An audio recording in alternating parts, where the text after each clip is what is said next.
just use the whole board? No, do not use the whole board. I need you to draw a square in the center of the board so you have room for writing outside of it. And then I need you to separate that square into 4 equal parts, please. As in squares within squares. So a line down the middle going from top to bottom and a line across the middle from side to side. That's going to get on my nerves. No, she just has to write differently, apply the pressure differently. We're good. All right. Once you've got that done, I need to introduce you to some new vocabulary. Okay, so first, this is called a Punnett. Whoops, I don't have the pen on, I guess. This is called a Punnett Square. All right. Now, we are going to label this Punnett Square with letters and letter combinations. You first need to know that any individual letter is called an allele. Okay? And 2 letters together are going to be called a genotype. Okay? So we're going to practice using those words constantly today. 1 single letter is called a what? Allele. 2 letters together are called a genotype. Okay, so I am going to write a genotype at the top of this Punnett Square for a purebred tall plant. Okay, if I have a purebred tall plant, the first thing I usually do is decide on a letter. And since we're talking about it being tall, we're going to use the letter T. Okay?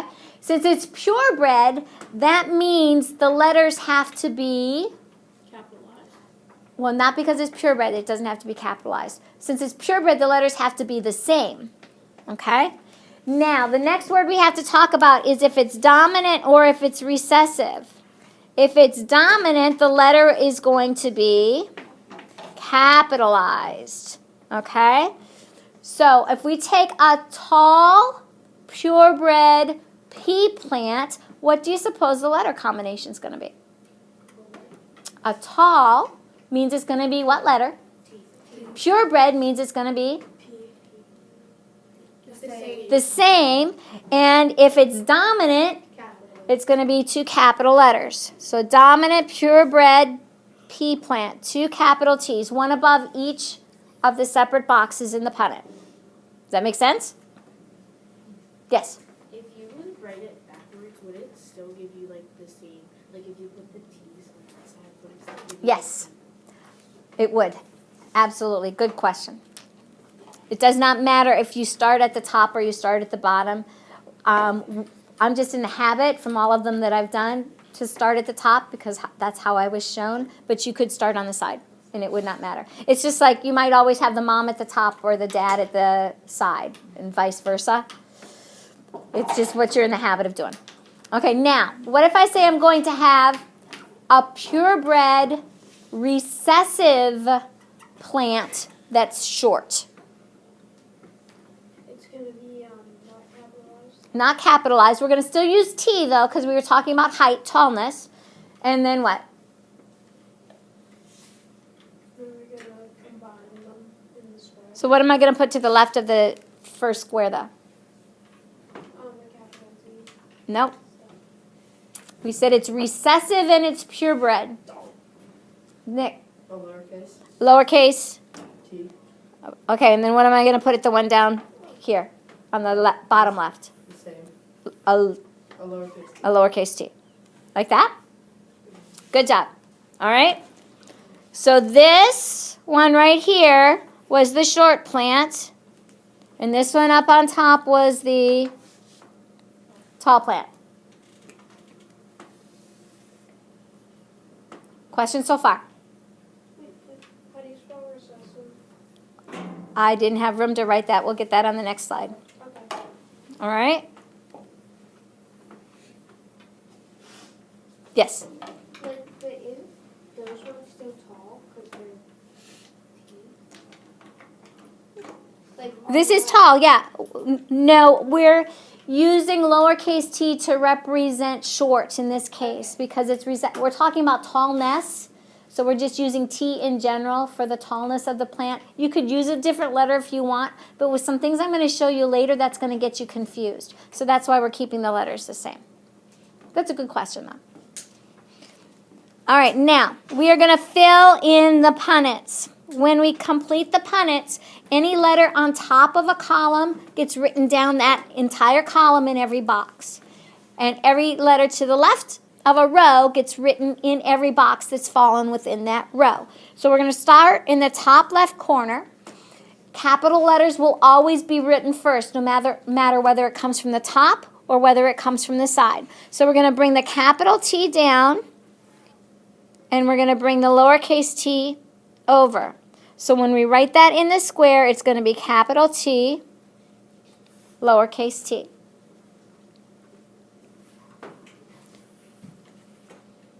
That make sense? Richard, you good? Question? Before we go to the next one, are we allowed to take pictures of it with our phone to have like all these? I don't want phones out today. Okay, top right corner. What would we put in there? Richard? Capital T, Okay, and the capital T is coming from the top, and the lowercase t is coming from the left-hand side. Okay, bottom left then, Gabby, what do you think? Lowercase t, capital T. Lowercase and a capital T, but I want you to remember, even though you're coming from the left first, that the capital letter is going to always be written first. So this lowercase capital T technically means the same thing, but scientists are in the habit of always putting the capital letter before the lowercase letter. So that's what I want us to practice, okay? But you're right. We have a capital and a lowercase letter. Perfect. How about the bottom right then, Preston? Capital T, lowercase t. Capital T, lowercase t. I had it right. Okay. Questions on how we did that? Now the next thing that we have to determine is what the plants would look like. Now the capital letters are called dominant for a reason. That trait will always be exhibited in the offspring. Lowercase letters are recessive for a reason. In order for you to see that trait, both of the letters, what's the word for a letter? Alleles. Both of the alleles have to be lowercase, have to be recessive. Okay, so whenever we have a capital letter, that trait will show. A lowercase letter, it will not always show. Sometimes it's what we call masked by the dominant allele. Okay, so tell me, in the first box, top left, what characteristic are we going to see? Lashayla, what do you think? The plant's going to be, by characteristic, I want to know whether it's going to be tall or short. Tall. This one's going to be tall. Good. Scott, top right. Tall. Tall. Bottom left, Anthony. Tall. Tall. And bottom right then. Tall. Also tall. So do you see why Mendel's results, when he crossed a purebred tall plant and a purebred short plant, always came out tall? There was no other possible way that the alleles could go together. Every combination, every genotype in the end, one allele from the father, one allele from the mother, part of the plant, formed a genotype with a dominant allele in there. So it had to have that characteristic. Yes? So is it because the short is the recessive trait? Correct. And tall is the dominant. Yes? Is there always going to be at least one dominant? No, there is not always going to be. Let's do another example. Okay, so this was the first filial that Mendel did. Inside these boxes, that was the offspring of the parent generation, right?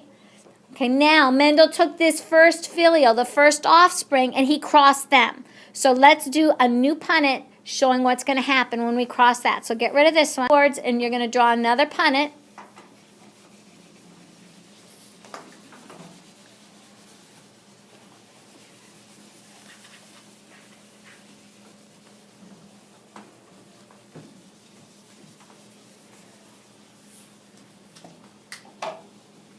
And I want you to put the genotypes that we got from the last Punnett square in this Punnett. So what letter combination, what genotype am I going to place on the top of this Punnett square? T. Capital T. Capital T and? Capital T. Or like on the top. On the top. We are crossing plants that were offspring from before. So what we got for answers inside the last Punnett that we did. Then lowercase. Both lowercase t's? Or what? What did you have inside your Punnett before for your answers? Capital T, lowercase. So that's what we want at the top. A capital T and a lowercase t. And what am I going to cross it with on the left then? Capital T, A capital T and a lowercase t. Okay, so we're taking those first generation offspring, the first filio, and we're crossing those plants. So each of them has a capital letter and a lowercase letter. So are they purebreds? So what's the name for something that's not a purebred if there's one of each? It's a mixed breed. That means it's called a what? It's a word that you've heard, but I'm not sure that you use it. A mixed is called a... It's a hybrid. All right. So we're crossing hybrids now. We're not crossing purebreds.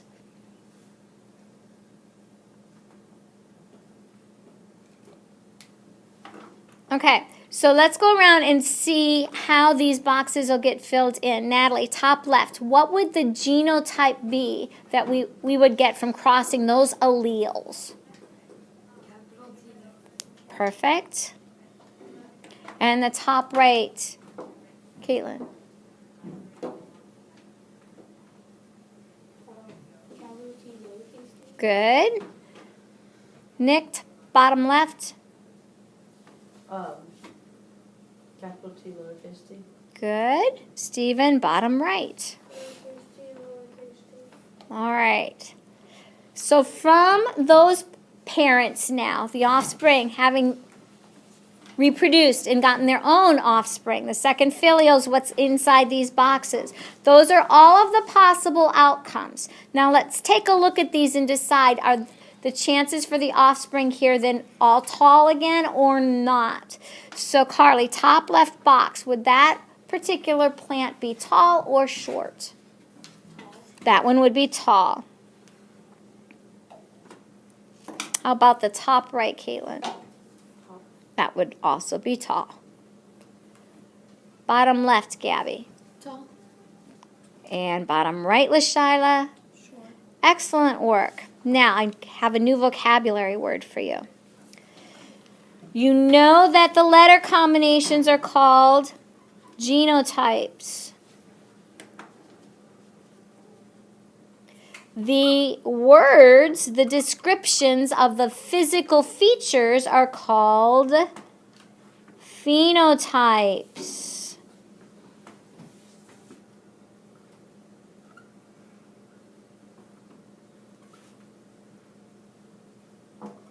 Okay?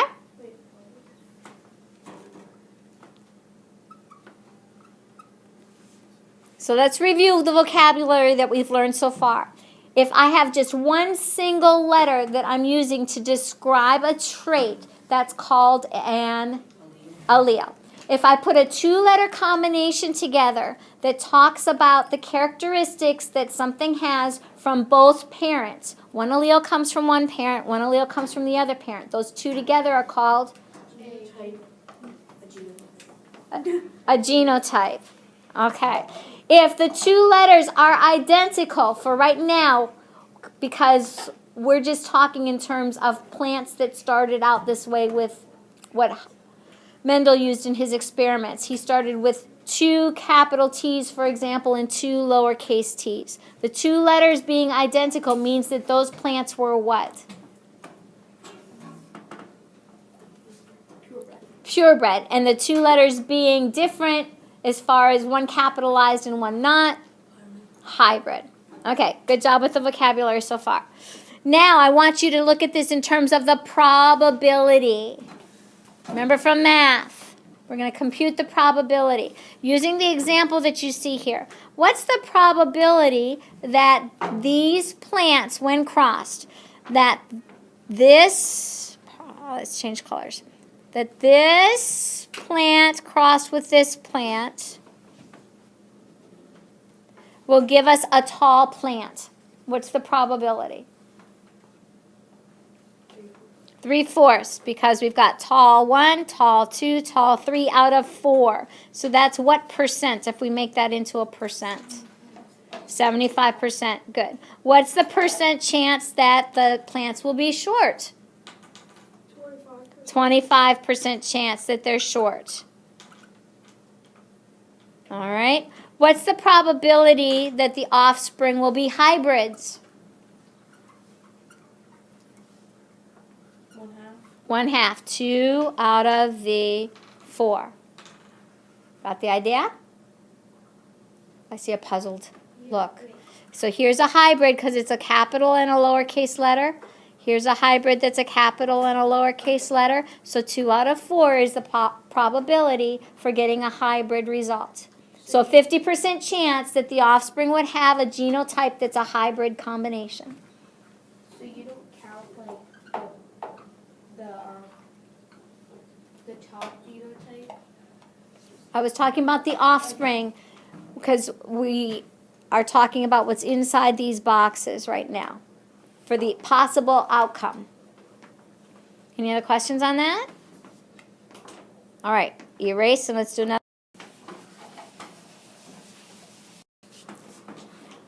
Okay, from yesterday, do you remember another trait that Mendel looked at with the plants besides how tall they were? What kind of peas they produced? Or the size of the peas? That wasn't part of what we went over yesterday. And the size of the peas actually wasn't something that he looked at. He did look at some specific characteristics as far as how the peas looked, but it didn't deal with the size of the peas. What happened whenever they were cross-pollinated? Okay, and when they were cross-pollinated, did I show you the next slide?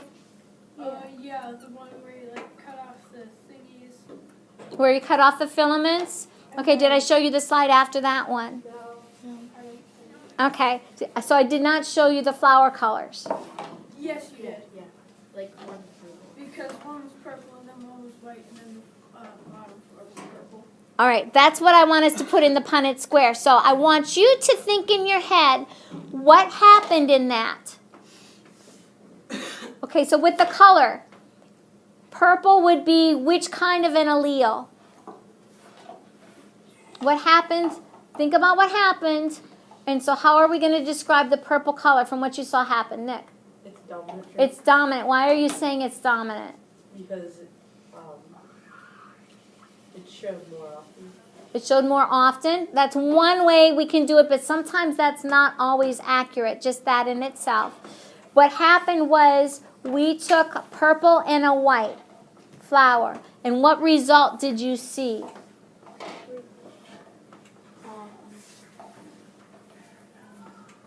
Three purples and white. No, that's not true. That's not what the pictures showed.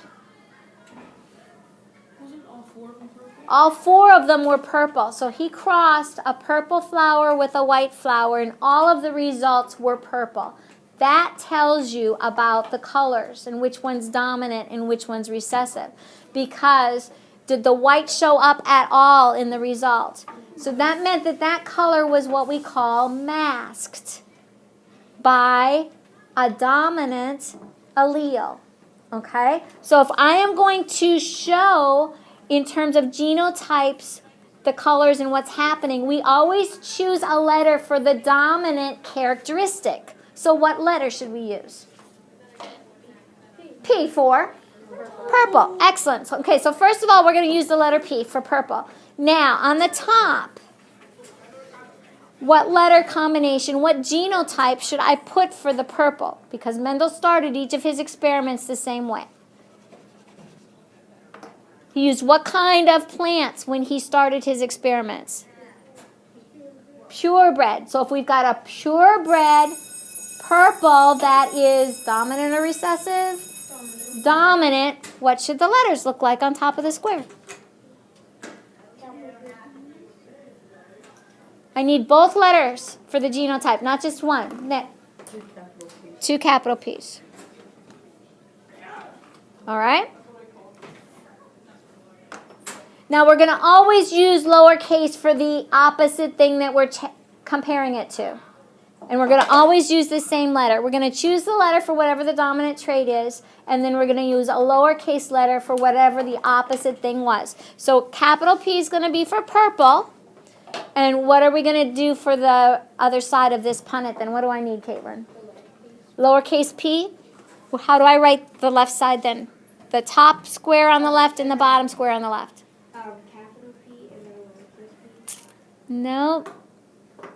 Because if the capital P is there, it's going to be purple. And what was the other flower that it was crossed with? It was white. So we cannot do that. What do we need? Well, you could use a W, but we're not using W. We're using the lowercase of the dominant one for the recessive one. 2 lowercase p. 2 lowercase p's is precisely right. Good job.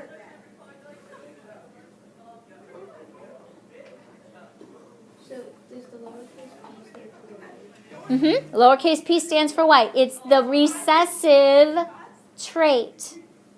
We're going to use the capital letter for the dominant trait. We're going to use a lowercase letter for the recessive trait. It doesn't matter if the letter matches the word or not. We're using it to match the word. We could actually use gobbledygook for our letters as long as we had them the same representation and we knew from a key what they were representing. It wouldn't matter.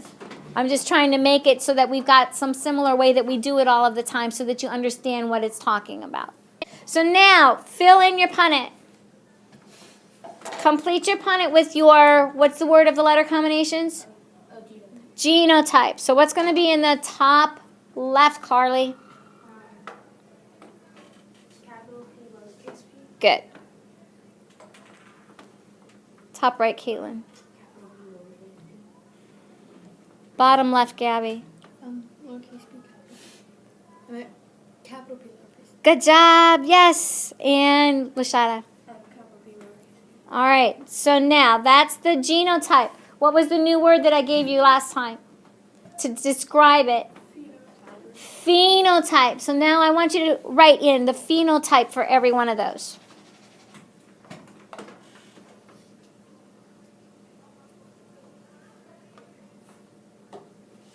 So Preston, top left, phenotype. Purple. Top right, Scott. Purple. Bottom left, Anthony. Bottom right, Richard. Purple. Also purple. Well done, ladies and gentlemen. Yeah, I'm trading tall. That's why we're practicing, so you don't think it's the same thing all the time. Okay. Questions so far? So what was the chance of getting purple flowers from those purebred purebred purple and purebred white plants? 100% chance of getting purple flowers. That's why you saw the 4 pictures the way you did in the slide yesterday. Okay, this is called the first filial. So the first Punnett we did was the parent generation. This is the parent. This is the offspring. So these offspring are the filial, the first filial to those parents. Okay? Questions? Now we're going to do another Punnett, and I want you to take this first filial, and we're going to use them as the parents of the next generation. Okay, so you're going to use these. What are these things called again? We're going to use these genotypes on the next Punnett. Okay, so erase what you've got. We're going to start a new one. Okay, just to be sure that you're understanding what we're doing, I'm asking you to place the first filial offspring with the purple flower parent for one parent and the white flowered parent for the other parent. Those were both purebred parents. Okay, now we've got the offspring from that. That's the first filial generation. I want those to be the parents of the next generation. So what would be a genotype that I would place at the top of this Punnett Square? Natalie, you're up next. And then the next one over? Lowercase p. So this was a genotype that we had from inside the boxes, right? Inside the Punnett.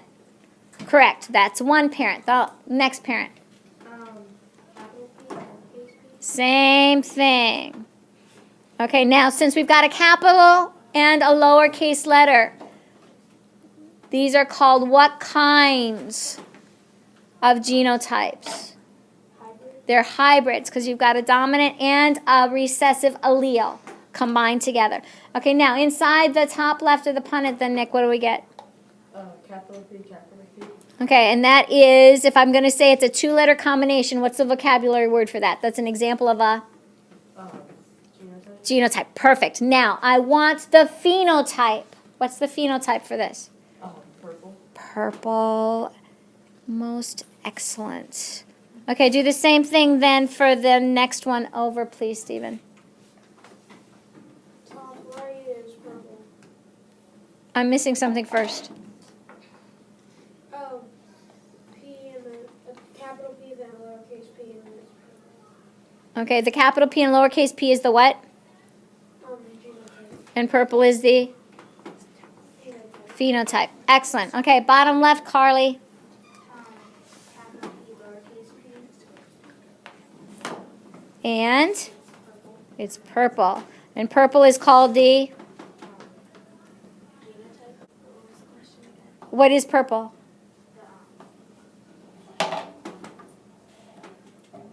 The description is an example of what? It's called the, everybody, phenotype. All right? It's the physical feature. And what's the capital and lowercase p called? What's the two-letter combination called? That's the genotype. Excellent. Okay, on the right now, Caitlin. The genotype is lowercase p, and the phenotype Is white. Excellent job with those. Okay, so let me double check a couple of things. If I have a single letter that I'm going to circle, that's an example of a what? What's the vocabulary word? Everybody. Allele. Okay, two-letter combination is a... The description is a... All right, if the two letters are identical, they're both capitalized or they're both lowercase, we could also call them purebred. If they're opposite, one's capital and one is lowercase, we could call them hybrids.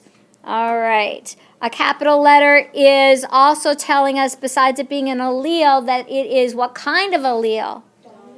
Dominant. And lowercase would be? Recessive. Excellent work. Just one more thing I want to do with this before we clean up. I want the probability of getting a hybrid in this Punnett Square. 1/2. Okay, so we took this one here, this one there. 2 out of 4 reduces to 1/2 or 50%. Excellent job. What's the probability of getting a white flower? 1 out of 4 or 25%. Okay, you guys have the idea. Excellent work. Clean your boards for me, please.